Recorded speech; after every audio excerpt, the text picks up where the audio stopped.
rolled out, and the sky hasn't fallen on our heads, and our budget hasn't been thrown out of whack, and it's just great. Well, to that though, let's just bring that up while we're here. You brought it up, Raj, but there will be people out there across the country saying, look, I'm going to quote Family First here, a child whose parents cannot even provide 2 pieces of toast in the morning or a bowl of porridge, or cannot provide a basic lunch, highlights a number of real concerns. I think I return to what Julia said, that there are so many circumstances that to sit on judgment in that blanket way, there are so many individual circumstances and situations that we cannot be aware of, that to sit on judgment in that distant, abstracted way is very heartless. What do you make of that comment? Oh, no, I agree. I think what this is a great thing for kids, and it should have been done long ago. In the UK they have hot lunches and hot breakfasts. They do too, don't they? They do that. When I was a kid, we used to get milk in a milk bottle back in the day, But we always had something at school, and so this is really what kids need. And maybe it's the only decent meal some kids are going to get, so it's important. Someone says, Wallace, should this lunch be means tested? I don't think so. And just a newsflash here, a child has died after being swept out to sea, says police. So very, very sad news. You'll be hearing more about that at the 5 o'clock news. And there's a text here, which I must read out because we haven't had rain in 41 days, and I'm very excited. OMG, it's raining in Auckland. What? I bet it doesn't rain where I live. Yeah, so that's good news. It's 5 away from 5. The panel are international. I want to get to this. The jurors in the Harvey Weinstein trial ended their 3rd day of deliberations on Thursday with a request to hear the testimony of Annabella Sciorra. The 12-person jury will return for further deliberations tomorrow. Harvey Weinstein faces 5 charges, including rape and predatory sexual assault. If convicted on all charges, the former movie mogul could spend the rest of his life behind bars. And the jurors also asked to see the red flag list that Weinstein sent to a private detective to investigate several women, including Sciorra. So it's quite a long story. It came out a couple of years ago in New Yorker, but 2 private investigators from Black Cube Agency using false identities met with the actress Rose McGowan, who eventually publicly accused Weinstein of rape, to extract information from her. But this issue, because I wanted to bring it up because you're a private investigator, Julia. But in New Zealand, it's a big difference. Is it? What is it? And we can't go around covertly taping people, and that's typical America. It's typical big business. You expect that from there. I mean, crikey. Do you know, this country is the safest country for anyone to live in terms of doing my job. The Privacy Act is huge. We abide by that. You can't go around taping people. And I mean, that guy is just so bad. He just needs to go away. That jury just needs to make a decision. Yeah. Have got a thought on this, Raj? It's an ongoing issue. The verdict is still being deliberated on, but it sort of defined a movement, didn't it? The hashtag #MeToo. Absolutely, and I'm eagerly and nervously waiting for the verdict of the jury and what makes me nervous is the question of threshold of proof that is acceptable in a court of law, especially, and the threshold can work so often against the victim, especially in the case of a historic offence. Yeah. So you're both wonderful. It is both so good to have you back on. Raj Chakraborty and Julia Hartley-Moore, I appreciate you being with me on Friday afternoon. Lovely. We loved it. See you then. See you later.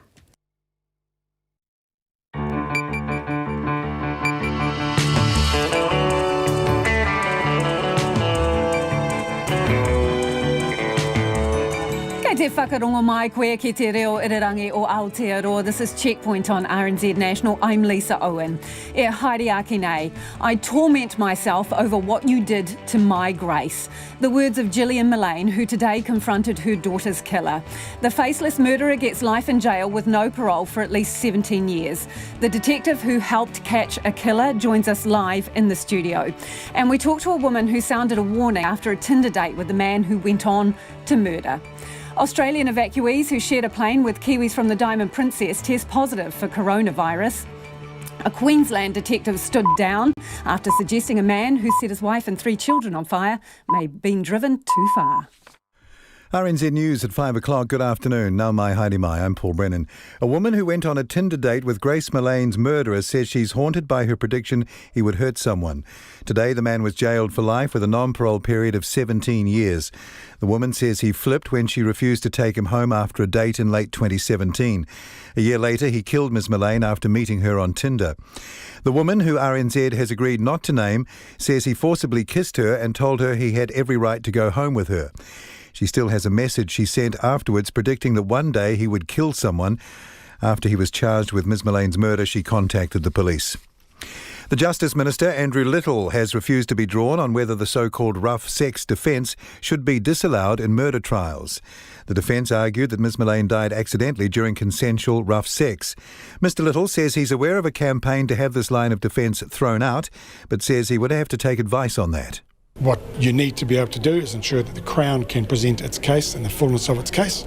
The defence has to be able to do its job. In the end, what's important is that justice is done, and New Zealanders will make a judgment about whether in that case justice has been done. Andrew Riddell. Lawyers for the man who murdered Ms. Millane would not comment today about whether an appeal would be lodged against his sentence. A Manurewa woman has been found not guilty of murdering her abusive partner in their home 15 months ago. Karen Ann Riddell has been found guilty of manslaughter of Joseph Ngapera. Riddell said she was acting in self-defence when she stabbed him in November 2018. Her lawyers argued she feared for her life and that of her son because of the violence she had suffered at the hands of Mr. Ngapera in the past. The Crown said she acted deliberately and that the unarmed Mr. Ngapera was not posing an immediate threat to them. A health economist says New Zealand is lucky the coronavirus is not as deadly as first feared because the country is not ready for its arrival. A new report by the Institute of Economic Research says New Zealand lags behind Australia, Britain and other nations in terms of pandemic preparedness. Its co-author Sarah Hogan says COVID-19's fatality rate of less than 2% makes it far less lethal than previous coronavirus outbreaks, such as the one in the Middle East in 2012, which killed 40% of those it infected. And therefore we can actually treat this one as a little bit of a practice run. We get off quite lucky in that way because actually we're not very well prepared. And response is no substitute for preparedness, I think. Sarah Hogan. The Reserve Bank is in no hurry to change interest rates because of the coronavirus threat and possible drought. Its Governor, Adrian Orr, says it held the official cash rate steady last week on the assumption that economic growth would take a hit before the virus peaked around the end of March. The really interesting challenge for us is what does it mean for confidence, business activity, and that's what, that's where we are sitting and watching and looking at how people are behaving. Adrian Orr says trade and supply chains will be disrupted for some time to come, but then there is likely to be a rebound. A young boy has died after being swept out to sea at Napier. It happened at 20 to 4 this afternoon off Marine Parade at Te Awa. The police say 2 officers tried their best to save him.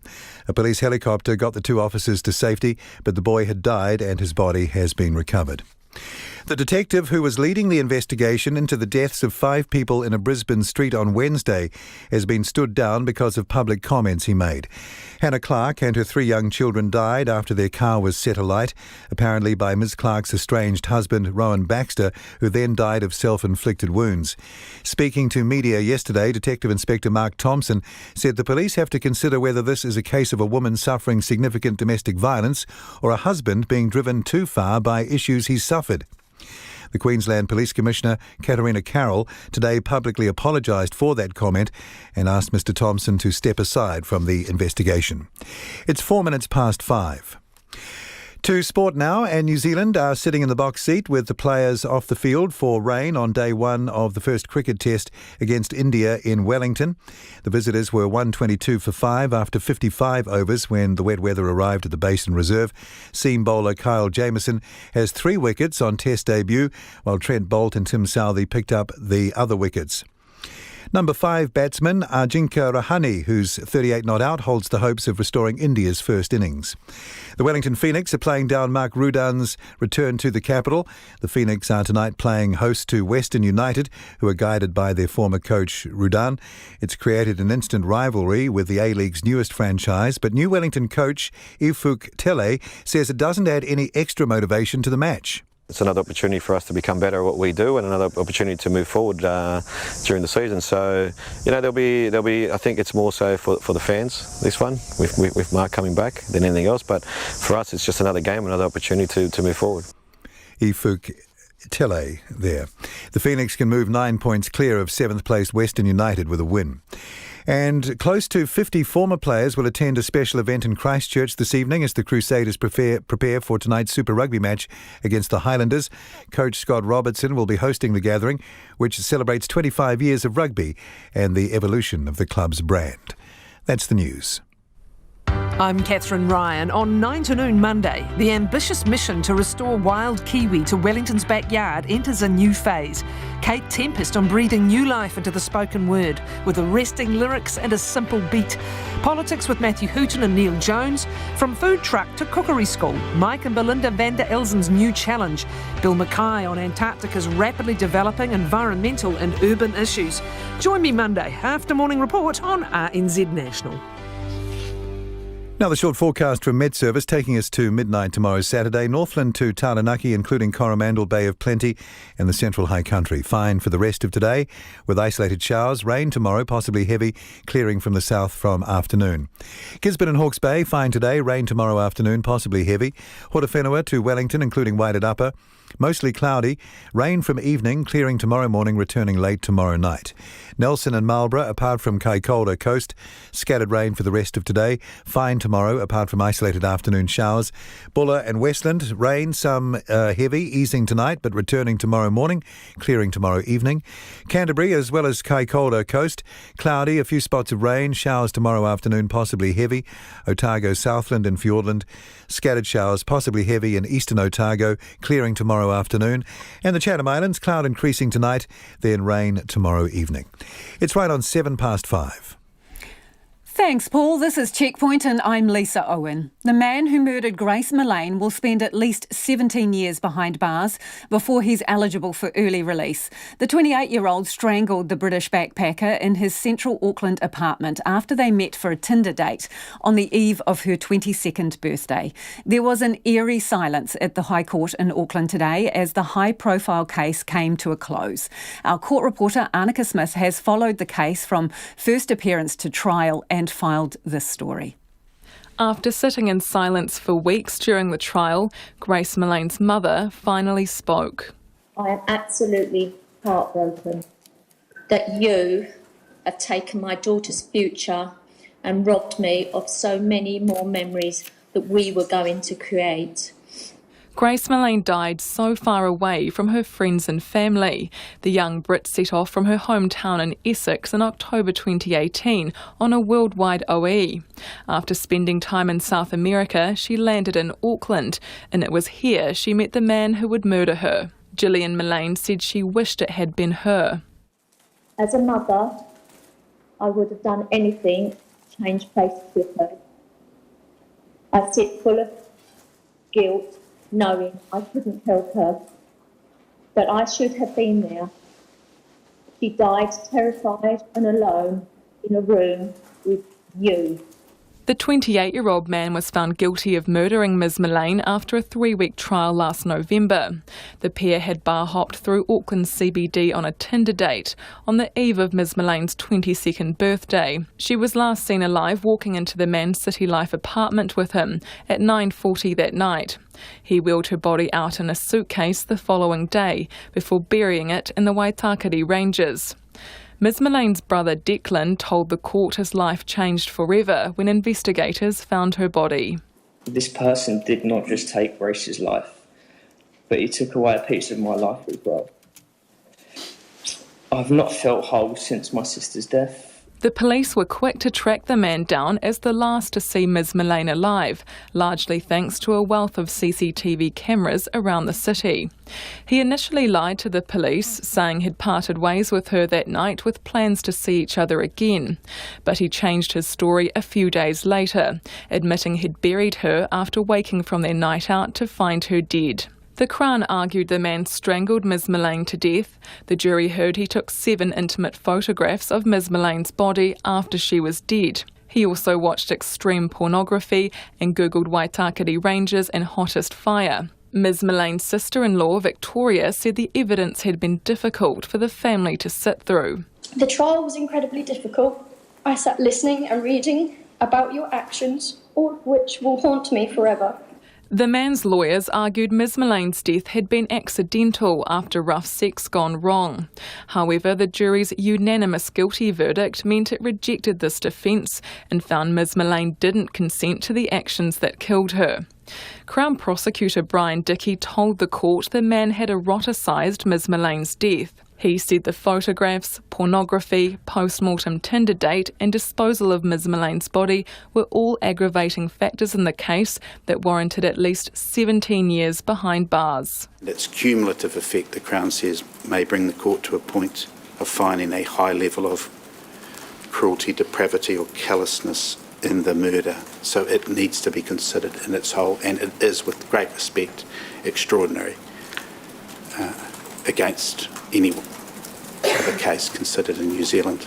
The man's defence lawyer, Ian Brookie, landed on a lower sentence of 11 years, but not before acknowledging Ms Millane's family. The first point, Your Honour, I want to acknowledge is the input of the Millane family into this process. It is an important part of the process, and their acute sense of loss is, of course, acknowledged in these tragic circumstances. He said his client's position hadn't changed since the guilty verdict at trial. My instructions are that the defendant maintains his innocence, and that is his right. Mr Brookie said a cultural report had found his client had a difficult and traumatic upbringing. He was cut off from his mother and his only brother at a very young age. He's severely disconnected from his te ao Māori, and he had, by the time of December 2018, become isolated from both his culture and from his family, his key support networks. Justice Moore accepted the man had a volatile upbringing, but said it didn't make him less culpable. He said Ms Millane was vulnerable as a young woman abroad, and even more so in the context of a sexual encounter. You are a large and powerful man. She was diminutive. On your account, she asked you to hold her arms and then her throat. On your account, this was happening while you were having sexual intercourse. In that position and in those circumstances, Ms Millane was particularly vulnerable. You were in a position of total physical dominance. Justice Moore said the man's actions were hardly a spontaneous outpouring of remorse, sentencing the man to life in jail with a minimum non-parole period of 17 years. Outside court, Detective Inspector Scott Beard said the Millanes were pleased with the result, but nothing would bring their daughter back. The impact of losing their daughter on a birthday in a foreign country has been devastating, and no matter what this outcome today, they will forever have the life sentence. Mr Beard has worked closely with the family while overseeing the police investigation since its infancy. He thanked the New Zealand public for supporting the family and took aim at the toll the man's rough sex gone wrong defence had taken. Strangling someone for 5 to 10 minutes till they die is not rough sex. If people are going to use that type of defence, all it actually does is repeatedly re-victimises the victim and the victim's family. Justice Moore addressed this in court today. Speaking directly to Mr Brookie, he told him while defensive consent hadn't persuaded the jury to acquit, it was entirely proper of him to advance it. You have been publicly criticised, along with your colleagues, in social media and other media fora for doing so. And that is wrong. And it reveals a concerning misunderstanding of the duties of defence counsel in criminal cases. Justice Moore told the court the presumption of innocence and right to a fair trial are protected under the Bill of Rights. He said it had been Mr Brookie's duty to defend his client. You ran the defence in the strong and competent fashion the courts in this country would expect of you. Mr Brookie and his co-counsel declined to answer questions or comment on any appeal as they left the courthouse today. The man's father, who sat through the trial, also left the sentencing hearing without comment. Gillian Millane has vowed her daughter's death won't be in vain. The family have established a charity, Love Grace, in her name. It collects handbags full of sanitary items for victims of domestic violence. Mrs. Millane says while nothing will bring her daughter back, her memory will live on and continue to better the lives of others. No life sentence you receive today will match the life sentence without my grace. But I will do my utmost to ensure that no other family needs to go through what we have endured. Atu I te ko Timatua ko Annika Smith Aho. Well, the man who led the team who discovered Grace's body was Detective Inspector Scott Baird, and he joins me now live in our Auckland studio. Obviously, a case like this is never over for family members, but is there some sense a weight has lifted today? Afternoon, Lisa. Yes, absolutely. I've spoken to the family since the sentencing, and they're pleased with the sentence. But once again, it's a step in the process, and they understand they have to go through a process. But now that the court matters are behind them, they can look as a family and their friends, to move on. There were some very powerful victim impact statements. How are they doing, the family? Look, as they said, they'll never have Grace back. It's left a huge hole, in Jill's heart and the whole family. There's a piece of that family missing, and that they'll never have. And they'll never be able to celebrate the milestones and create memories with Grace. I know you take every case seriously, but this case has, it's clearly resonated with you. Why is that? Look, I think the situation when you have a young English girl who's over in New Zealand on her OE, and Dad arrived in New Zealand, his family, his friends, his support are on the other side of the world. So the police, we were that all combined. We were his family, his friends, his support. And so it was important for me, leading the investigation, doing all the media interviews, to form a relationship with him, to get him through, because I had to tell him every day before I told the media what was going on. And most of the time you were telling him bad stuff, weren't you? Absolutely. There was not too much good stuff that came out. You're a father too, though. Did you relate to him on that level? Oh, absolutely. I have a daughter who's in her 20s, so I could empathise. Obviously I've not been through that experience, but I could just empathise with him, because no one wants their children harmed in any way. You live for your children. So you've touched on this, but obviously Grace's parents sat through some really excruciating evidence. A number of intimate sexual details were made public during the course of that trial, the so-called rough sex defence. What is your view on the use of that defence? Well, as I said immediately after the sentencing to the media, the defence are entitled to use it, and I understand that, and that probably is from their client using it. But to strangle somebody for 5 to 10 minutes with sustained and constant pressure, that's not rough sex. That's murder, and that's what the jury determined very quickly. So do you feel that use of that defence amounts to victim blaming? There certainly is a degree of that. For me, what happened when Grace and the accused got out of his lift that night at about 9:40, and between then and what happened when the accused came out of his room just before 8 o'clock the next morning, all that mattered is what happened in that room. What happens before, what her interests are before that, has nothing to do with that. He strangled her, he murdered her. So would your preference be, and I know you don't make the laws, but would your preference be for this not to be available as a defence? Well, look, every accused is entitled to their defence, and they use that. Whether it should be used, that's something that should be debated within the justice system at Parliament level. I just found sitting next to Gillian Millane and David during the trial, and to hear that and to feel Gillian sobbing beside me, having to listen to what no mother or no parent should have to hear about their child who's in their 20s. You have been involved in a vast number of cases over the years. at the end of this, I am wanting to know, do you have any greater insights into the profile of this killer? What makes him tick? Is he a predator? What did you learn about him? I've always thought that if it wasn't Grace, it was going to be someone. Now, I'm not a psychologist, so I can't talk about psychological profile, but what we do know is he's a liar. You know, a number of times we proved he lied to the police. He lied to others. So, yeah, within his sentence, as we know, there will be, counselling available. But, yeah, no emotion.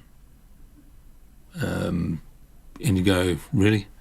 When you listen to that family, all the three of them read out their victim impact statements, there was emotion there. Yeah, I felt it. You just feel for that family, but he had no emotion. I looked at him. So you say, if not Grace, someone else, you think he was going to be a killer? I think somewhere down the track, and if you'd sat at court and you heard all the evidence and all the witnesses, including some of the witnesses whose names are suppressed, but the evidence wasn't, yeah, at some stage, I think someone else, if it wasn't Grace. So this came to you as a missing persons case, right? And you get missing persons cases all the time. So at what point did you realise, this is very different? Well, right from the very start, there were red flags. You have an English girl on her OE, her birthday, and she hadn't been able to be contacted by a family of friends on her birthday, and she hadn't contacted her family of friends. Every day she was in contact, telling them about her experience doing her OE. And then, of course, that was 3 or 4 days later that we were advised of the missing person, and she has not been in contact. They're red flags. I want to take you back to the day that Grace's body was found, and I've watched your career, I've watched you at media stand-ups. You were composed there, but you were visibly pained. Tell me how that unfolded. So obviously the investigation team, as long as myself, had worked some long hours in a short period of time. It was fairly intense. The media spotlight and the pressure was really intense from my perspective. I'd been telling a story in the media every day that got sadder and sadder and was leading to what ultimately was her murder and finding Grace. And as part of that, I was talking to Dad, David Millane, every day and advising him before I spoke to the media. And I saw this strong, loving family man crumbling in front of me. And that's hard, And that day, we knew we were digging up the shallow grave, and I'd planned a media conference on Scenic Drive. We'd close the road, put detours in place, for the safety of the police, the public and the media. And it was taking a bit longer to dig the suitcase out. And then we got the suitcase out, the pathologist was there and identified that there was a naked female in the suitcase. I then went from there, within a couple of minutes, found a spot where I could ring the family liaison officer to contact David Millane and tell him that we had found who we believed was Grace. I then had to wait about a minute just to have that confirmed, because I couldn't go in front of the media until I knew he knew. And I basically walked from there out in front of the media in 5 minutes. So no prep, no time to sort of get in the zone and just prep myself and ready. And it was emotional. It's like you'd taken a punch to the gut. Not really. It was just, there was a sense of relief. Yes, we'd found Grace. That was important. The whole aim of the investigation was find Grace. But the tragedy around it and dealing with the family and being their only support, particularly David's, and in New Zealand, and there was a connection. I'm a family man. He's a family man. We just connected. So this whole time you're investigating this and your team is investigating this as a crime, there is a woman at the centre of this, a young woman. Her name's Grace. You never get to meet her. So how do you remind yourself every day that this young woman is what it's all about? In the investigation, one of the key aspects was you have to have a photo of the victim It's not a victim, it's not a name, it's a person, a real person who is loved by a number of people. She's a family.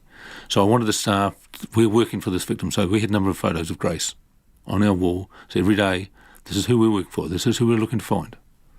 And every day I have the memorial from the funeral service with Grace's photo on the front in my office. And, that was always a reminder, and a photo of Grace. It was always just a reminder that, we'd had a big job to do. I think the police staff did a fantastic job. The attention to detail around some of that CCTV and the technology work was outstanding.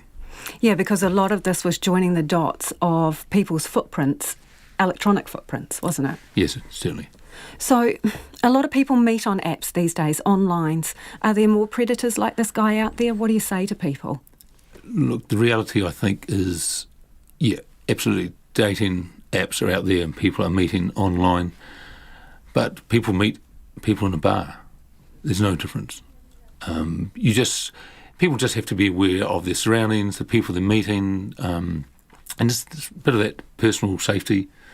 But in this case, we know he can talk. We know he could lie and people wouldn't understand. And he obviously lied to Grace, because we know that. And she was comfortable in his company, and he dressed well and all that sort of stuff. But he was the master of disguise, in essence. He was, yeah. So do these cases ever leave you? Well, another case will come along. And, that will become a focus. You don't forget the cases. I can think back to a number of homicide cases I've run where I've dealt with the family, and even this one I had a number of families of homicide victims, in case I've run, send me flowers or cards or messages of support during the investigation.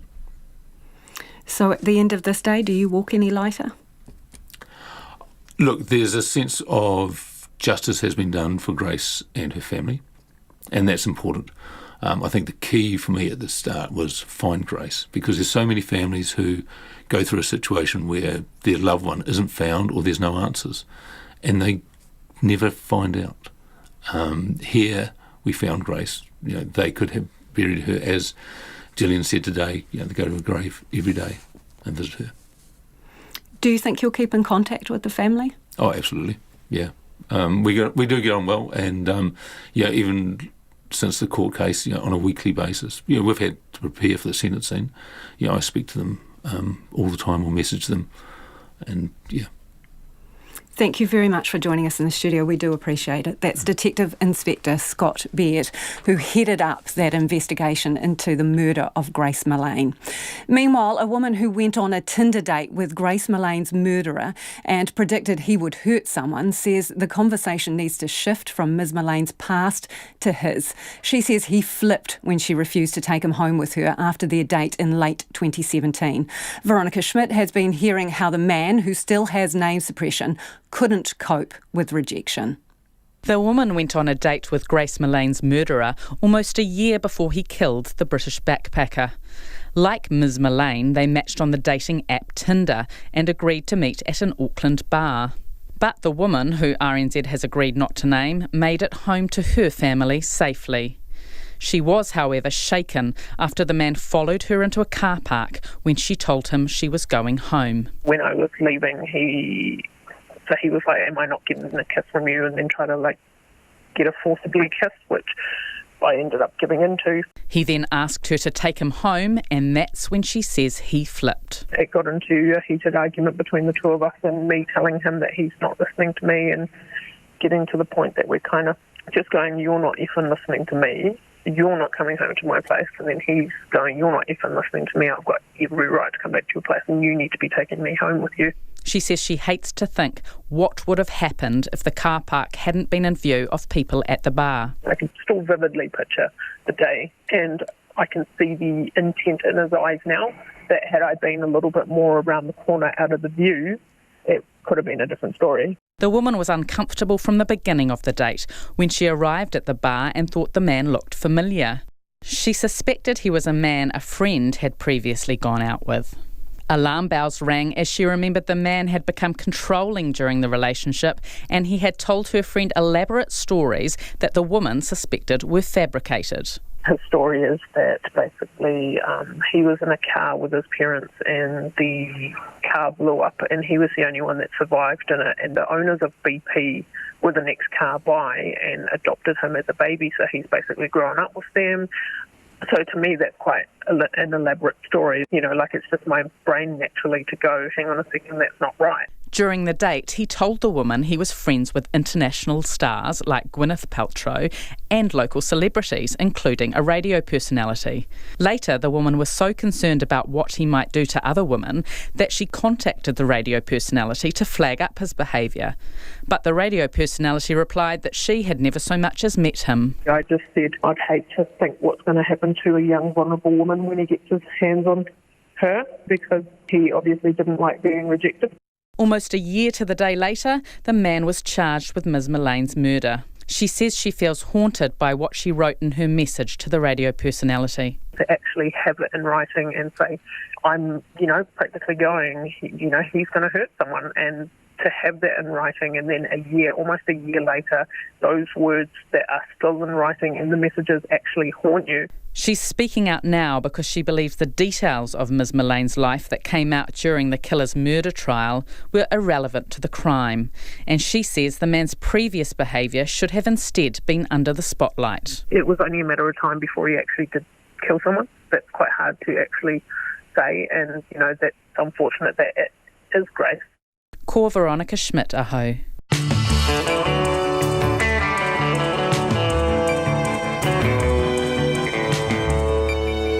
Coming up on Checkpoint on RNZ National, a verdict in the Riddell trial. 2 Australian passengers evacuated with New Zealanders to Darwin yesterday test positive for coronavirus.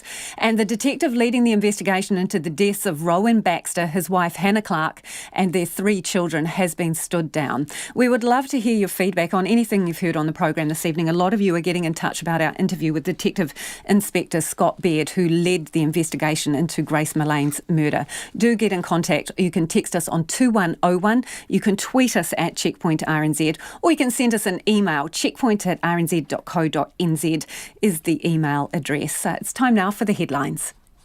Thanks, Lisa. A woman who went on a date with Grace Millane's killer says she's haunted by her prediction he would hurt someone. Today, the man was jailed for life with a non-parole period of 17 years. The woman says he forcibly kissed her and flipped when she refused to take him home after a date in late 2017. Detective Inspector Scott Baird, who led the investigation into the case, told Checkpoint he believes if the man hadn't killed Grace, he would likely have killed someone else. A woman who killed her abusive partner in their South Auckland home has been found not guilty of his murder, but guilty of manslaughter. Karen Ann Riddell said she was acting in self-defence due to the years of domestic violence she had suffered at his hands when she stabbed Joseph Ngapera in November 2018. The detective who was leading the investigation into the deaths of 5 people in a Brisbane street on Wednesday has been stood down because of public comments he made. Hannah Clark and her 3 young children died after their car was set alight, apparently by Ms. Clark's estranged husband Rowan Baxter, who then died of self-inflicted wounds. A young boy has died after being swept out to sea at Napier. It happened at 20 to 4 this afternoon off Marine Parade at Te Awa. 2 officers tried their best to save him, but the boy had died. His body has been recovered. Australian authorities say 2 people evacuated from the Diamond Princess cruise ship in Japan have tested positive for the COVID-19 coronavirus. The 164 Australians and others from the ship will spend 2 weeks in quarantine. And Fiordland tourism operators are excited to see dozens of tourist buses visit Milford Sound today. The only access road was extensively damaged earlier this month by heavy rain. Coach driver Reese Hay says it's been a challenging summer, but it was fantastic to be taking visitors back into Milford Sound. Those are the headlines. Thanks, Paul. If you're just tuning in, this is Checkpoint and I'm Lisa Owen. And it's time for Friday Business with Nona Peltier, who's joined me in the studio. So, Nona, we've got some results here. Fisher and Paykel, they're on the up and up.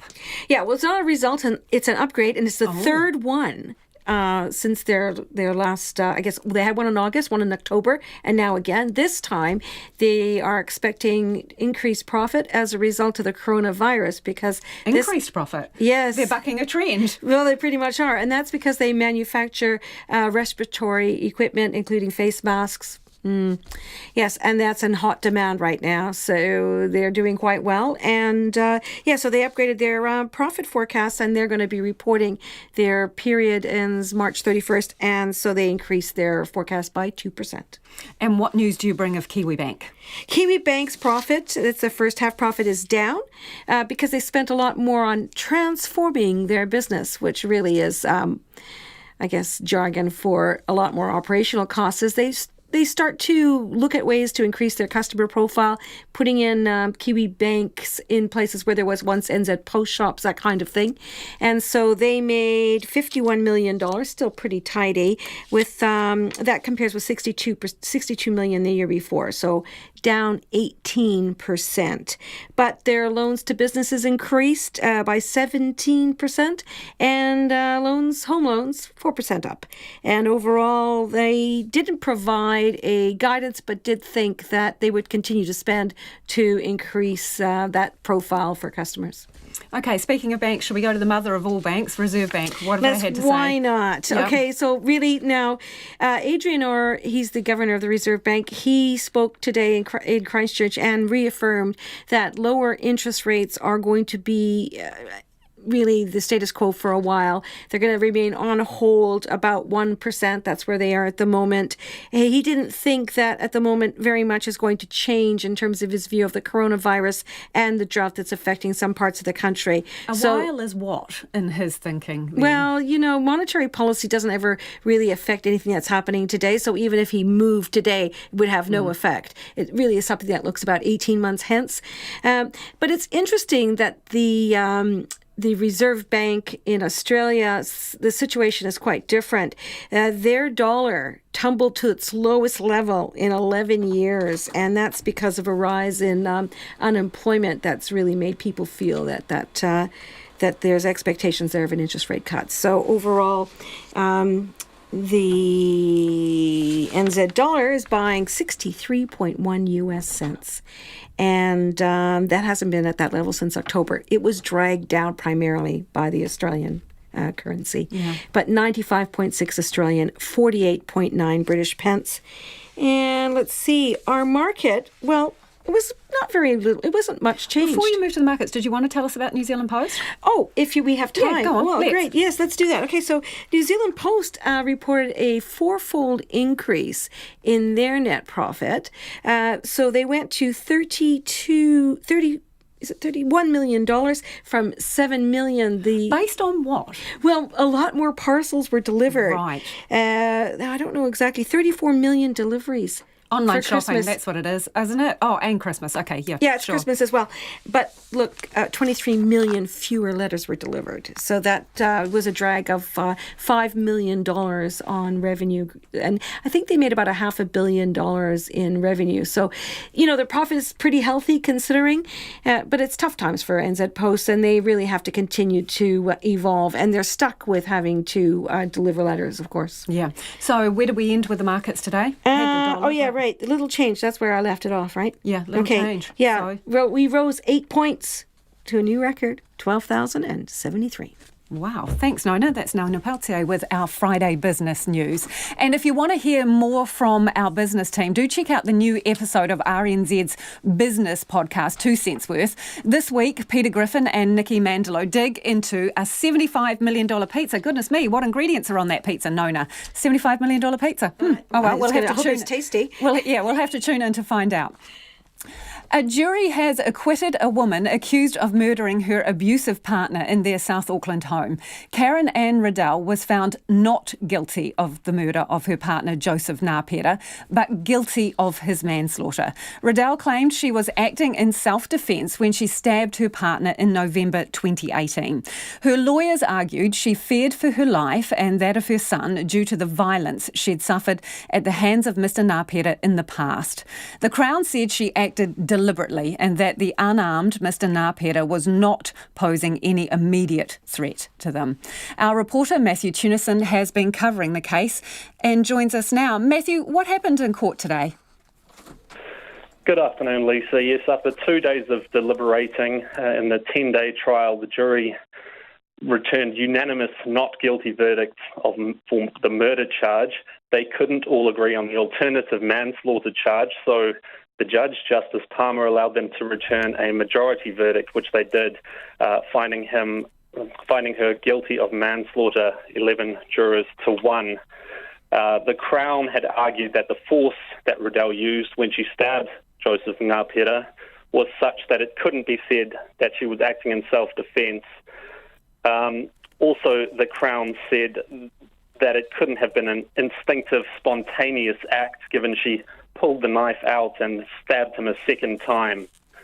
So it appears that the jury agreed with that. So what was the reaction in court? Well, throughout the trial, the court's been full of Mr. Ngāpera's family and Riddell's relatives. This included his elderly parents, all just sat very silently as the verdict was read out. Riddell herself displayed little emotion as she was found guilty of manslaughter and was led away to the cells. One of the jurors could be heard crying as they left the courtroom, having been thanked for their service by the judge. And obviously you reported on some of that harrowing evidence during the trial. So what happens next in terms of sentencing? That's right. Very sad case, this. We heard from Riddell's lawyer, Shane Cassidy, after the verdict had been delivered, and he went over some of that evidence again, the lifetime of domestic abuse that Riddell has suffered, which he indicated should be considered as a mitigating factor during the sentencing. The sentencing will occur on April the 7th. At this stage, and Mr. Ngāpera's family have indicated a willingness to participate in a restorative justice program with Riddell, which would be carried out before then. Yes, so the court is still actually sitting. We're just hearing about whether she's going to be granted bail or not before the sentencing. Thank you so much for joining us. That is Matthew Tunison, who has been covering that case involving Karen Ann Riddell. As Matthew indicated there, she has been found not guilty of the murder of her partner, Joseph Ngāpera, but guilty of his manslaughter. 2 Australian passengers evacuated from the Diamond Princess cruise ship in Japan have tested positive for coronavirus, raising questions about how the New Zealand evacuees will fare over the coming weeks. The Australians were on a plane with 6 New Zealanders who were also on the cruise ship and are now quarantined at the Whangaparoa airbase. One of the New Zealanders, Ren Manuel, is worried by the diagnosis but says their group is being well looked after. Eva Corlett reports. Ren Manuel and his wife Kay are settling into their caravan at the Whangaparoa airbase. The couple had initially rejected the government's offer to evacuate them from the Diamond Princess, as they had already spent 2 weeks quarantined on the ship and weren't keen on another stint holed up with not a lot to do. But then they changed their minds. We didn't have a choice because we had actually almost finished our 14-day quarantine on the ship. And basically there was a whole lot of Japanese people that were let out on the day that we were leaving. But obviously with us, which meant that even if we went and spent extra time in Japan, came back to New Zealand, then we still had to do a 14-day quarantine period regardless of whenever we came back. Mr. Manuel came back with about 180 others, including 5 other New Zealanders on an evacuation flight from Tokyo to Darwin Airport before landing in Auckland. 6 Australians were isolated after presenting minor symptoms on arrival in Darwin yesterday morning. 2 have now been confirmed as having the virus. That is a little bit of a concern because who's to say what's going to happen next? So from our point of view, is they're just going to monitor us on a daily basis. And if we do get sick, shall I say, then obviously then they will do further tests and so on. But if we don't get any sick, it'll just be day by day as usual. Mr. Manuel says there isn't a lot to do at the airbase and he just wants to get back to work. He hasn't only been kept away from his tyre importing business, but given some of his tyres come from China, he's having to deal with trade restrictions and manufacturers being temporarily closed. And he says the saga has cast a bit of a shadow over his holiday. The cruise was good, but now it's all forgotten because, on the very last day, they told us that, we had to be confined for 14 days. obviously we had to come back here and do another 14 days, which is obviously disappointing, but I can understand it from a health point of view regarding everyone else. We obviously don't want to infect anybody else, but it's been a long haul, let's put it that way. And do you think you'll be going on any more cruises anytime soon? Not really. As I mentioned, I'm self-employed. I need to get back to work and do some serious work because I got such a huge backlog. The Director General of Health, Ashley Bloomfield, says none of the New Zealanders at the Whangaparaoa Air Base have symptoms. So there's the 6 people in Whangaparaoa. They'll have daily checks. If there is any sense that they have any symptoms that could be suggestive of COVID-19, there will be a low bar for testing, as there was with the Wuhan evacuees. Ashley Bloomfield says they're also assessing the travel restrictions. At the moment, any travellers who leave or transit through China are refused entry into New Zealand. He says the travel restrictions expire on Monday. And we're just in the process of putting further advice to Cabinet about decisions for any extension or lifting or continuing those current restrictions beyond midnight on Monday. Ashley Bloomfield says there are still no confirmed cases of coronavirus in New Zealand. Mō te hōtaka o te ahiahi nei, ko Eva Colette tēnei. It's 14 minutes away from 6. I'm Lisa Owen and you're with Checkpoint on RNZ National. So far, just 14 of the 124 people needing residential and respite services due to the pending closure of the Laura Ferguson Rehabilitation Services have been found somewhere else to go, according to the Ministry of Health. Checkpoint earlier revealed the trust that offers residential care and respite services, along with rehab for stroke and brain injuries, is shutting its doors in Auckland, Waikato and Whanganui by August, citing a lack of funding as one of the main issues. Some families say there are limited options for their severely disabled children, and uncertainty and poor communication is adding to the stress. I asked Ministry of Health boss Dr. Ashley Bloomfield whose responsibility it is to find the clients somewhere else to go. We're very happy to take the responsibility, and that's why we have put someone in there to work on a daily basis with them. We've been focused on that since the Laura Ferguson Trust notified us at the beginning of November that they were exiting from the contract. OK, I want to take a look at respite services. Parents are telling us that they have been offered or shown other providers. One in particular, that they were at a meeting with Geneva, said they had 2 respite beds. How does that maths add up? The parents tell us that there are up to 40 respite clients, and this provider only has 2 beds. Yes, so Geneva is one of the providers we're working with, and remembering that respite beds are not just used for one individual, so the respite beds will be used for a number of people in the course of a week or a month. So we'll make sure that there is enough respite care for all those who require it. So of the providers that they're being offered, can you guarantee there are enough spots for the people who need respite facilities? Well, that's our job, and we've got a great team of people in here and someone on the ground who are working closely with all the providers in the 3 regions. Remember, there's Auckland, Waikato and Whanganui. For anyone who needs respite care, we'll be ensuring that they can access those services when they need to. Can you understand that the parents are not reassured by what you are saying? They are not reassured that there are sufficient beds and choices for them. What do you say to them? Well, I think we need to keep working with them, and we need to get them to a position where they are reassured and confident in that. And we take that, responsibility seriously. So, as I say, we've been working with the clients, families and whānau and the range of providers since we were notified by the Laura Ferguson Trust that they were exiting from August this year. Taikuru Trust, who's basically the Ministry of Health's agent for facilitating disability services and assessments, they called a parent this week for a regular review of a child's services. When they spoke to the parent, they didn't even know Laura Ferguson was closing. How is that possible? Well, I find that a bit surprising. There's been quite a lot of media about the Laura Ferguson Trust closing, and we'll make sure we follow up on that. I'm surprised to hear that, but the key thing here is that we are working with Laura Ferguson Trust directly, and we have a liaison person there on the ground working on a daily basis.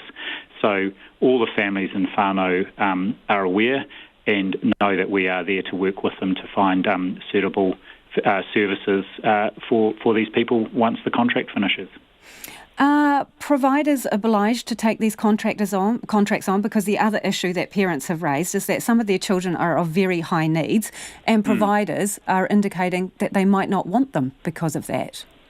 Well, look, that's where we work really closely with providers, and we do this on a daily basis. We've got a good team of people here in the ministry. It's part of our business as usual to work with providers regularly to ensure that the clients they have, whether they are people who are residential or people getting respite care, have the support services they need. And sometimes their needs increase, and so we work with the providers to look at what packages are needed and how those are funded. So that's a regular part of our work, and we're experienced at doing that.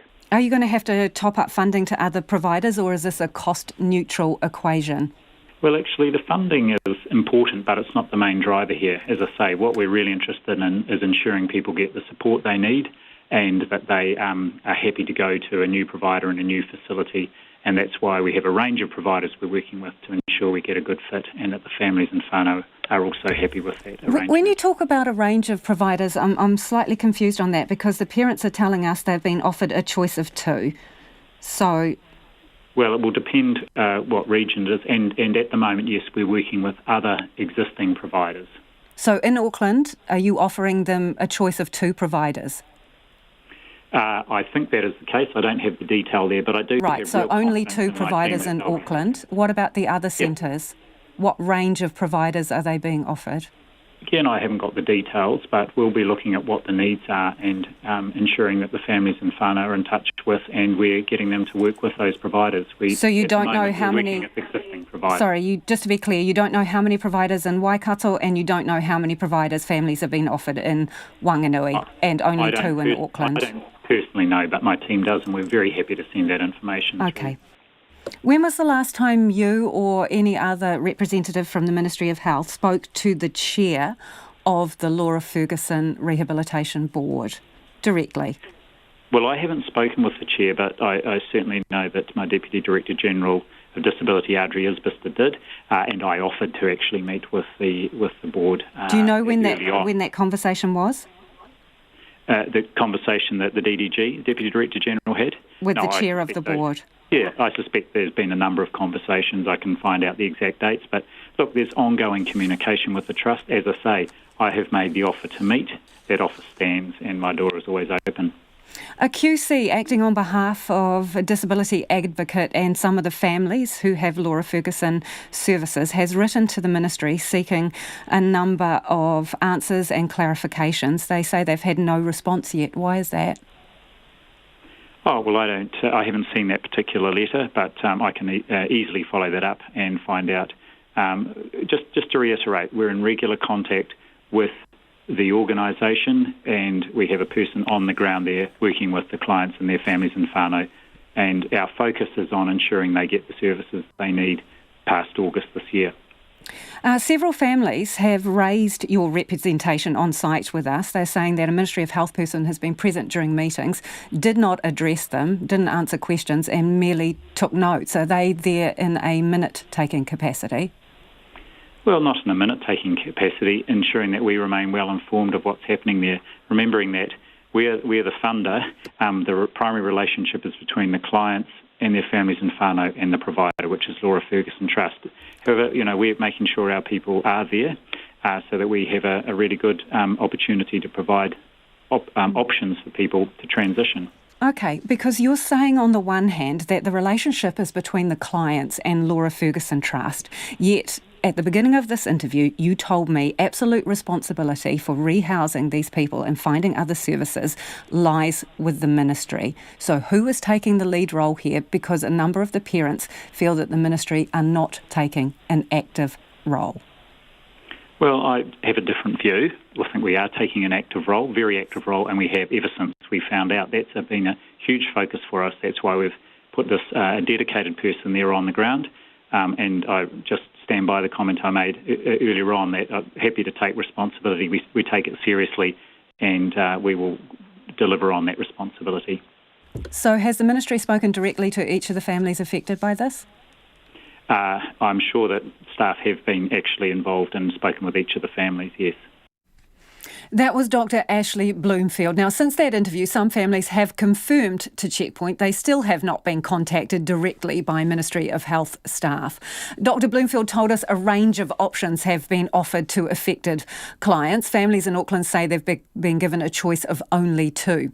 Now, Checkpoint asked how many options clients in Whanganui and Waikato have when Laura Ferguson rehab shuts. The Ministry has refused to provide that information, saying it is commercially sensitive. Dr. Bloomfield also told us in that interview that his staff have spoken directly to the chair of Laura Ferguson's trust board, and they offered to provide us with specific details of those conversations. However, the Ministry has subsequently come back to us and said they're unable to provide confirmation of any conversations or meetings with the chair. The New Zealand women's cricket team are hoping to reverse recent fortunes at pinnacle events when the 2020 World Cup gets underway in Australia this weekend. Across both the one-day and T20 formats, the White Ferns have reached the semi-finals at just one of the last 5 World Cups. But with a new coach, new captain and several new faces on board, the team say they're looking to the future. Clay Wilson with more on the White Ferns' quest for World Cup success. Oh no, she's gone again. That is amazing hitting. 5 massive sixes. If the red-hot form of new captain Sophie Devine continues, the White Ferns could go deep into the T20 World Cup. It's a position not many in the squad have been in, given it's been a decade since the team last reached a major tournament final. But Susie Bates, who was there on that day 10 years ago alongside Devine, says that fact is simply added motivation. A few of us that have been around for a while are just really desperate to get back to that semi-final stage. If we leave having not made it through to the next round, we'll all be really disappointed. And then there's that carrot of playing at the MCG in the final, but hasn't really changed how we go about it. And it hasn't changed their preparations, which included a 3-1 home series win over South Africa, a loss to fellow contenders England, and a big win over newcomers Thailand.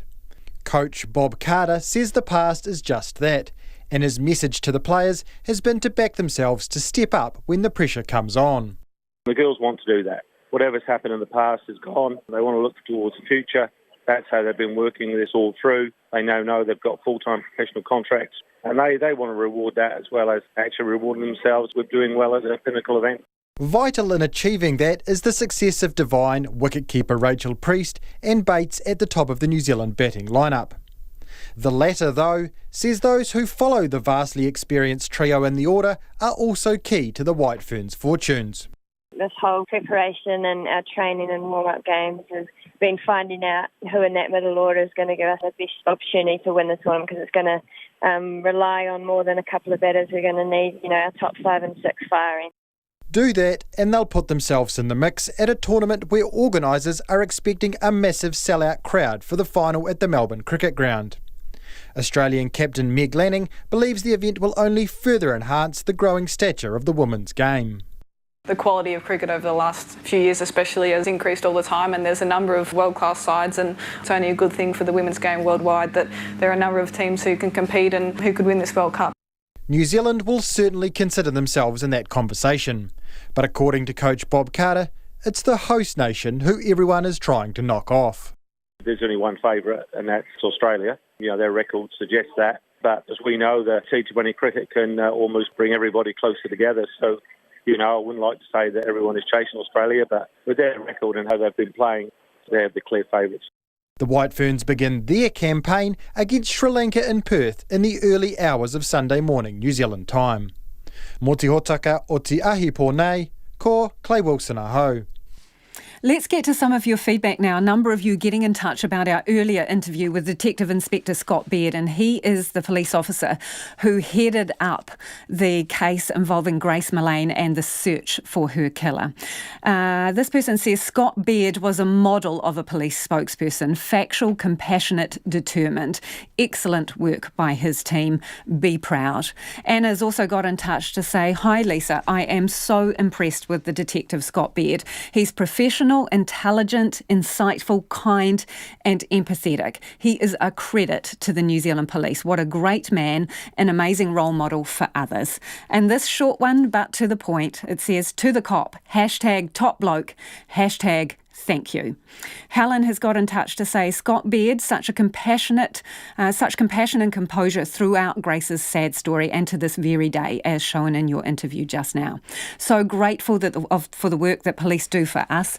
Cases like this must be such a heavy burden to carry. I cannot fathom the toll it must take, says Helen. And Paul from Cambridge has also texted us to say, the man is a policeman of whom New Zealand can be very proud. After 6, we will have more on the sentencing of Grace Millane's killer. RNZ News at 6 o'clock. Good evening, I'm Paul Brennan. The lead investigator in the Grace Millane case says he believes the man jailed for her murder would have killed someone eventually. In the High Court in Auckland today, the 28-year-old man was sentenced to at least 17 years in prison. Detective Inspector Scott Beard says he empathised with her parents, David and Gillian. He told Checkpoint her killer repeatedly lied to the police and others and was devoid of emotion. I think somewhere down the track, and if you'd sat at court and you heard all the evidence and all the witnesses, including some of the witnesses whose names are suppressed, but the evidence wasn't, at some stage, I think someone else, if it wasn't Grace. Detective Inspector Scott Beard. A Manurewa woman who stabbed and killed her abusive partner in their home has been found not guilty of his murder, but guilty of manslaughter. In the High Court in Auckland this afternoon, a jury of 8 women and 4 men unanimously found Karen Ann Riddell not guilty on the murder charge, but returned a majority verdict of 11-1 of guilty for manslaughter. Riddell said she was acting in self-defence after years of domestic violence at Joseph Ngapera's hands. The Crown argued she acted deliberately when she stabbed him twice in the chest with a kitchen knife.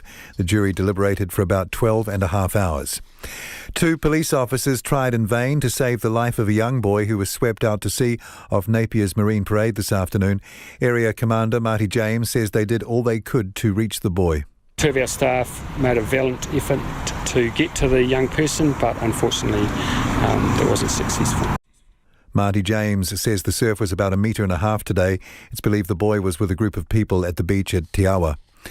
The new Criminal Cases Review Commission will be based in Hamilton in a deliberate move to distance it from the bureaucratic and judicial centres of Auckland and Wellington. It was announced today the commission will start its work in July. Andrew McRae reports. The Commission will have the power to investigate possible miscarriages of justice, but won't determine guilt or innocence, and can refer cases to the Court of Appeal. The Justice Minister, Andrew Little, says it will bring independence from the Justice Ministry, which up until now handled miscarriage applications. He says there's been a perception that the very ministry there to support the judiciary then decides whether the judiciary has done the job right. The Chief Commissioner is Auckland QC Colin Carruthers. In Hamilton, Ko Andrew McRae Tēnei. The Reserve Bank says it's in no hurry to change interest rates despite growing risks to the economy from the COVID-19 coronavirus and drought.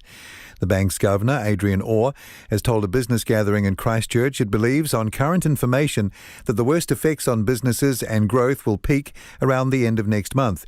He says trade and supply chains will be disrupted for some time to come, but then there is likely to be a rebound. Last week, the bank estimated the virus might halve economic growth in the first quarter of the year, but held its benchmark cash rate steady at 1%. Fiordland tourism operators were excited to see dozens of tourist buses visit Milford Sound today. The only access road was extensively damaged earlier this month by heavy rain. 3 convoys left Cascade Creek throughout the day, bringing tourists to the hard-hit community. Southern Discovery's coach driver Rhys Hay says it's been a challenging summer, so it was fantastic to be taking visitors back to the Sound. I think people will just be pleased that things are operating again. We've got 6 full buses, plus 6 boat cruises, and then all the other companies as well. So it'll just be good to have the people back in Milford Sound. And it'll give the staff in there a boost too, of course, seeing people again. Rhys Hay said he didn't work for much of the past couple of weeks because of the road closures, but his company supported him during that time. It's 4 minutes past 6. On to sport now. The home team are in the box seat after a rain-affected opening day of the first cricket test between New Zealand and India in Wellington. India were 122 for 5 when the wet weather arrived during the tea break, and play was eventually called off about 5:30. Seam bowler Kyle Jamieson has 3 wickets on test debut, while Trent Boult and Tim Southee picked up the other 2. Number 5 batsman Ajinkya Rahane, who's 38 not out, holds the hopes of restoring India's first innings when play resumes tomorrow. Highlanders first 5 Mitch Hunt has plenty of knowledge on the Crusaders to pass on to his new teammates. After 4 years with the Crusaders, Hunt has moved south and tonight will come up against his former side in Christchurch. The Crusaders are unbeaten in their previous 32 home matches and have won 6 of their previous 7 games against the Highlanders. Coach Scott Robertson says Hunt's inside info cuts both ways. A few of the boys got little tidbits and mentioned, this is what Hunty would do in this place and this situation, but you've got to plan for that he won't also, and maybe a double bluff. Scott Robertson. The match kicks off at 7:05.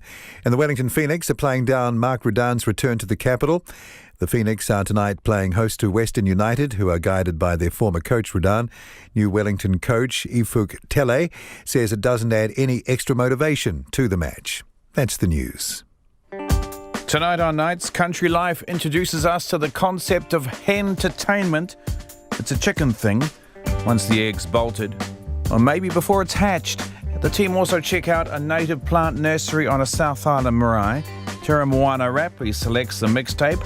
The Feelers are the Friday Night Live act, and we've got a Sonic Tonic dedicated to the colour brown on Nights of me, Brian Crump, after the news at 7 on RNZ National.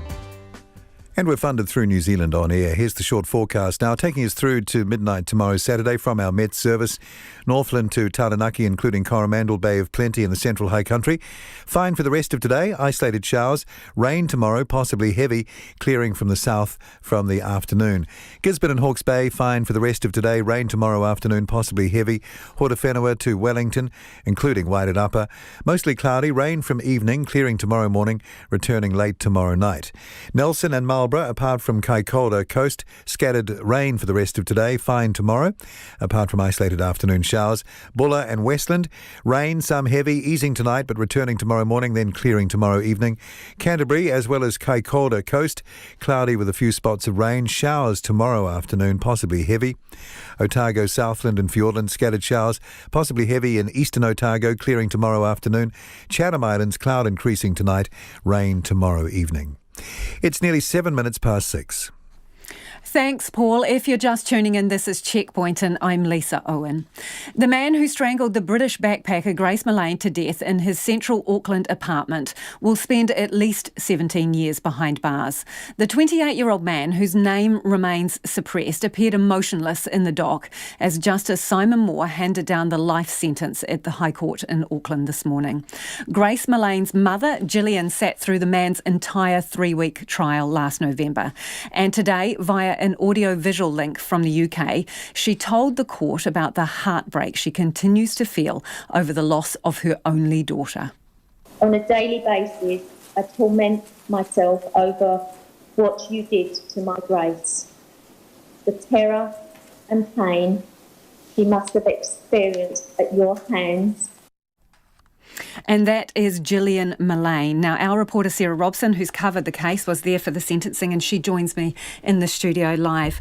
Hi, Sarah. So, Gillian Millane, Grace's mum, she gave her victim impact statement. Who were the others and what did they have to say?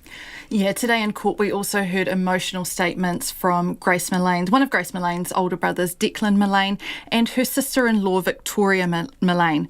Now, Declan spoke a lot about the bright future that he thought his sister had ahead of her. She was a bright, bubbly, vivacious young woman who they were expecting great things from after she graduated from Lincoln University.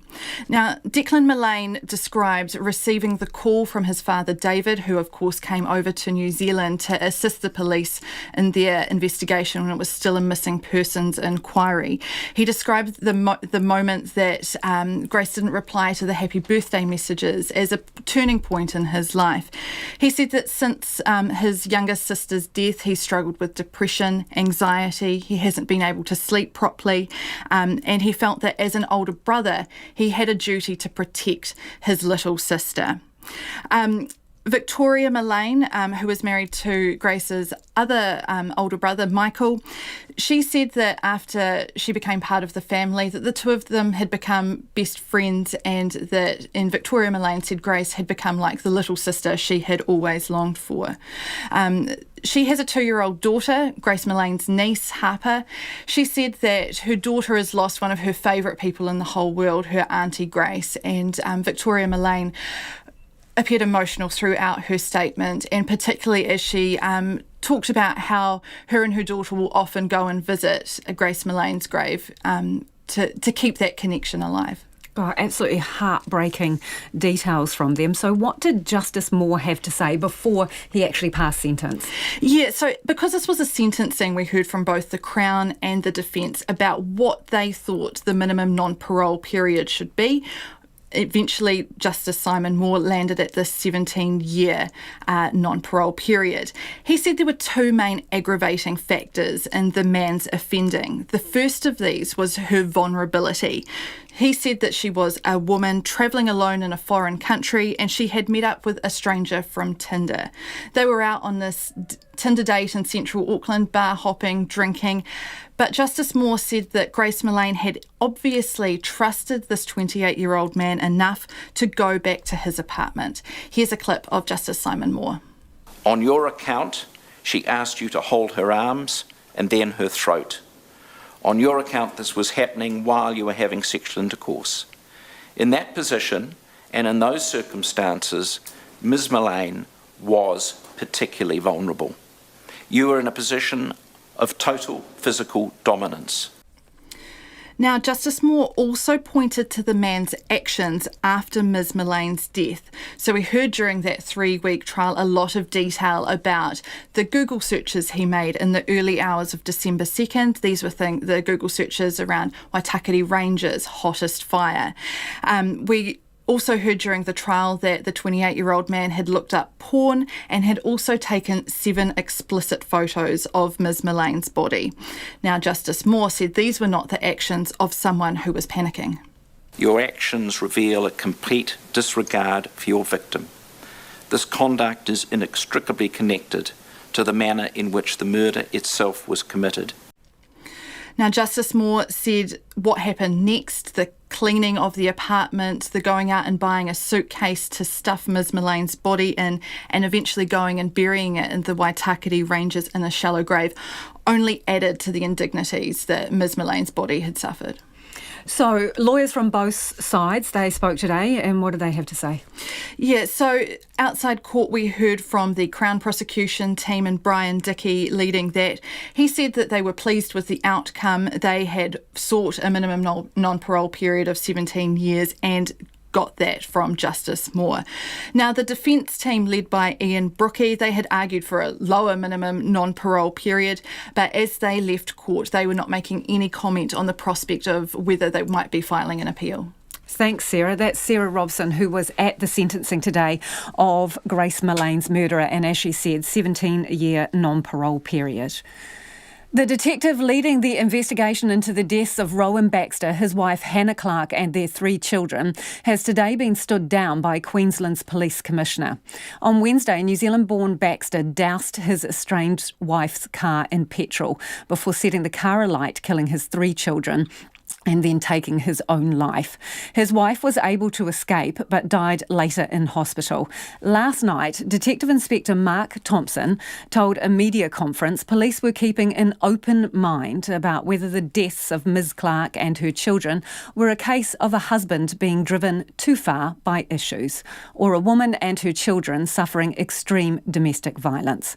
His comments have drawn outrage today across Australia, with critics accusing him of victim blaming, and the Police Commissioner announcing he would be stood down effective immediately. Nita Blake-Person reports. Our job as investigators is to keep a completely open mind. We need to look at every piece of information and to put it bluntly, there are probably people out there in the community that are deciding which side, so to speak, to take in this investigation. Detective Inspector Mark Thompson addressing media about the horrific deaths of Hannah Baxter and her 3 children, and in particular the role played by their father, New Zealand-born Rowan Baxter. 42-year-old Baxter and his wife of 8 years had been separated since last September. On Wednesday morning, as she left her parents' home in the Brisbane suburb of Camp Hill to take their 3 children to school, Baxter doused the car in petrol, killing his family before taking his own life. Detective Thompson said it was too early to rule the deaths as a murder-suicide. Is this an issue of a woman suffering significant domestic violence and her and her children perishing at the hands of the husband, or is this an instance of a husband being driven too far by issues that he's suffered? But today, after outrage from domestic violence campaigners, Detective Thompson was stood down by Queensland's Police Commissioner, who was also forced to apologise on his behalf. The Red Rose Foundation condemned his comments, accusing the police of victim blaming, whilst a wave of criticism on social media branded the comments as disgusting. An emotional police commissioner, Katarina Carroll, said Detective Thompson was a respected officer who made a big mistake but hadn't meant to cause offence.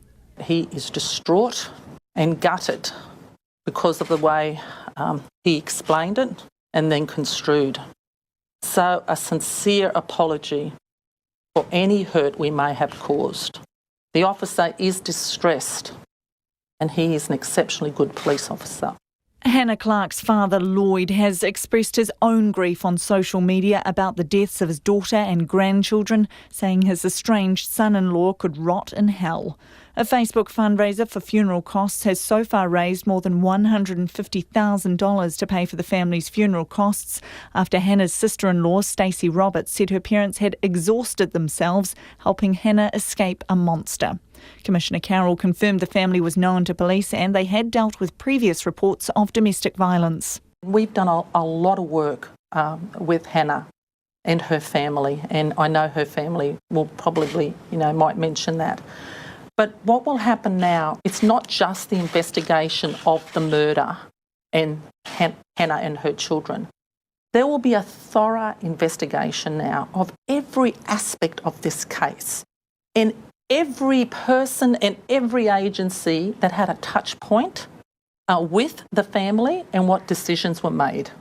And that's purposely so, to see whether we could have intervened, we could have prevented.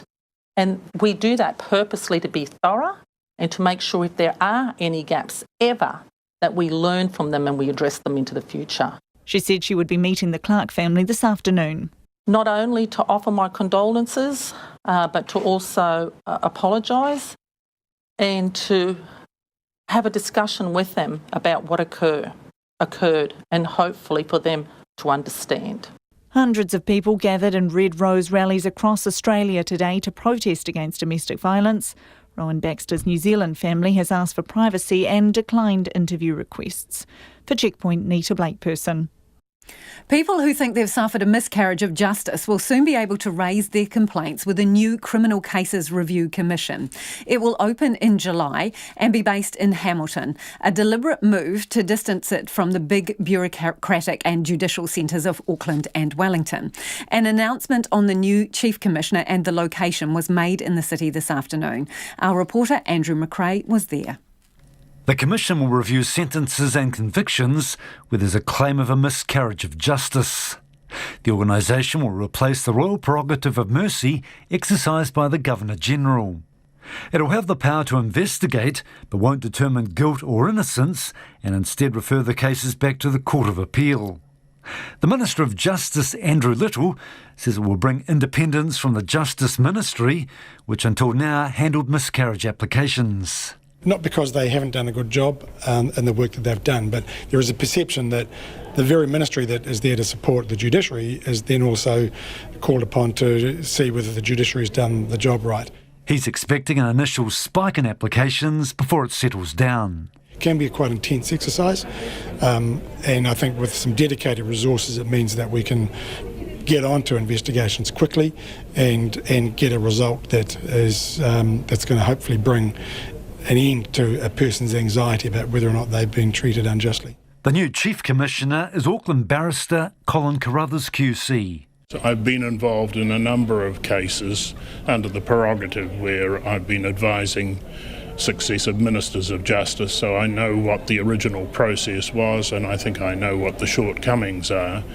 And the concept of having an independent body, independent of the Ministry of Justice, and I think, as the Minister has said, independent from Wellington or Auckland is important as well. 6 people have been appointed to an advisory group to help with the establishment phase. One of them is Tim McKinnell, a private investigator, best known for his work for Tainapura, who was wrongfully convicted of murdering Susan Burdett. He says had the commission been in place at the time, things would have been different for Mr Pora. It probably would have halved the amount of time it took for us to get him justice. And it's not only him that we need to think about, it's the Burdett family and what the extended period of time it took for us to get justice meant for them. So, a body like this that's properly resourced and funded, I think, will make things much, much quicker. Hamilton defence lawyer Roger Laybourne says the commission is long overdue. No system is perfect, and it is a recognition that systems, operated by human beings can make mistakes, but the consequences of those mistakes can be absolutely horrifying. Sue Moroney is CEO of Community Law Centre's Aotearoa. She says anything that improves justice is a good thing. What we know is that it's the most vulnerable and disadvantaged people in Aotearoa who don't actually get to use those sorts of processes, and the very clumsy and bureaucratic process that has been in place up until now for people who had miscarriages of justice was almost inaccessible for pretty much everyone except for people who had large resources. Applications are open for people wanting to be members on the commission. In Hamilton for Checkpoint, Ko Andrew McRae-Tene. It's 6:21 and you're with Checkpoint on RNZ National. A Samoan man who the Crown says was trafficked to New Zealand and used as a slave says he was being constantly beaten by the man who brought him here. He is one of 13 complainants giving evidence in the High Court in Napier at the trial of 65-year-old Joseph Onga Matamata, a Hastings-based chief who denies 24 charges of human trafficking and slavery between 1994 and 2017. Ruth Hill reports. The complainant arrived in New Zealand in July 2015 and says he lived and worked with Mr Matamata in a series of horticultural jobs for 17 months without any pay. He described how he was often beaten for being too slow or making mistakes and would have to offer up his head for a beating. He said Mr Matamata, who he calls Onga, once beat him with a piece of firewood because he'd thrown away 2 uneaten eggs after breakfast. His words are translated. He asked me to go get a timber, so I picked up a piece of timber. I gave it to him as usual, and was this the usual movement? He said, "Give me your head." So I gave him my head, and he hit with the timber. Then I put my hands twice, and he hit it again. Then I said to the man, "Auma, please, Auma, please." I was crying, and he said, "Don't cry, don't cry." The man, now aged 57 and living in New Zealand, said he often saw Mr Matamata beat other workers, but was too scared to say anything because of his mātai or chiefly status. He described being recruited in Samoa by Mr Matamata, who said he would pay for his visa and travel, but take a cut of his wages in New Zealand. Once here, his passport was taken and he was immediately put to work. He described how he landed in Auckland at 1:30 in the morning on the 30th of July 2015, was driven to Hastings overnight, and shortly after arriving at Mr Matamata's house was taken to a vineyard to prune vines. The old man said, "Oh, yeah, now you come and start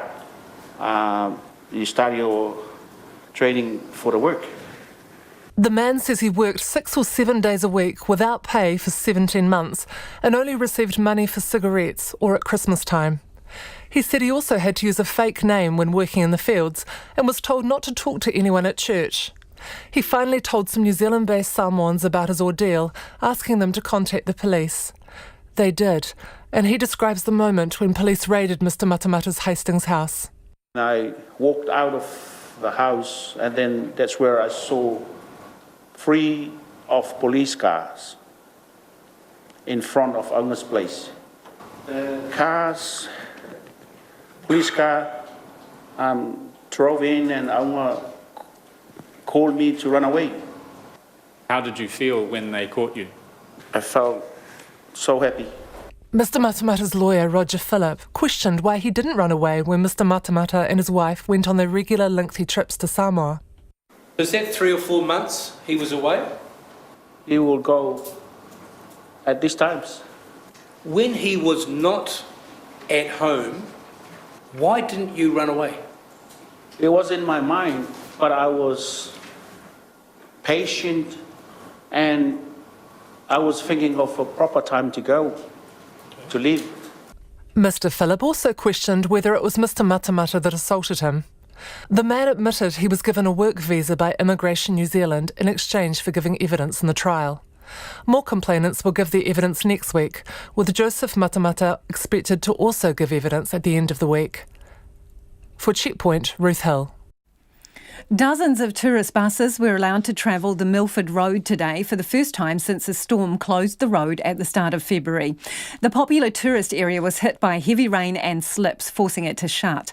While essential vehicles like fuel tankers and food trucks got access last weekend, businesses and tourists alike have been counting the days down until the road could be opened again. Tess Brunton joined one of the convoys and filed this report. Tourists started arriving for their coach tours before the sun had risen in Te Anau. Among them was Alan Banks. He and his wife have been trying to visit Milford Sound for years. We were here 20 years ago and there was a slip then and they'd closed the road, so we did Doubtful Sound that time. So we were really looking forward to doing Milford Sound this time, and then when we heard there'd been the big storm and the roads had washed out, we thought we're going to be very lucky to get in there. Just so happened that yesterday's was cancelled. We thought, oh, that's our luck again. And then just checked on the one for today and they said, yep, you've got the last 2 seats, so we took them. Shridevi thought she had missed out after travelling all the way from America and finding her Thursday booking was cancelled. Oh, I was very disappointed because we have come from a long way. But then I was happy to see that February 21st is the first day it opens. Before we leave, we are heading back to USA tomorrow. I said, okay, we turned out to be very lucky that we get to see Milford Sound before we leave New Zealand. Southern Discovery's coach driver Reese Hay has been driving Milford Road for the past 25 years, but he's never seen the road like this before. One area in particular, what they call on Powerhouse Hill, you're right beside the river where you'd never see the river before, so it's taken all the trees out, everything like that. There's washouts under roads, there's a lot of gravel sections where they're repairing the road. So yeah, basically 25 years it's a different road. But after weeks of hard roadworks and long hours, Milford Road Alliance manager Kevin Thompson watched 40 coaches snake through the forest towards Milford Sound on time. It's good news and I'm really pleased for the people on board. You know, they're on their way to Milford and that's number one. And Reese Hay says the destruction will be an interesting sight for those on the buses. They're going to notice the destruction, but they won't notice the differences because most of them, I guess, would have never been here before. But it's a beautiful drive, and even there's beauty in the slips and where the rivers have changed course and everything like that. So it's going to be a fabulous drive for the visitors. They're going to love it. Broken trees stick out of landslips and rubble has been pushed to the roadside. But Kevin Thompson says it's what the visitors can't see that will cause the most headaches for work crews. What you can't see is our next big challenge. It is those things that are down away from the road or under the road, you know, bridges, culverts, walls.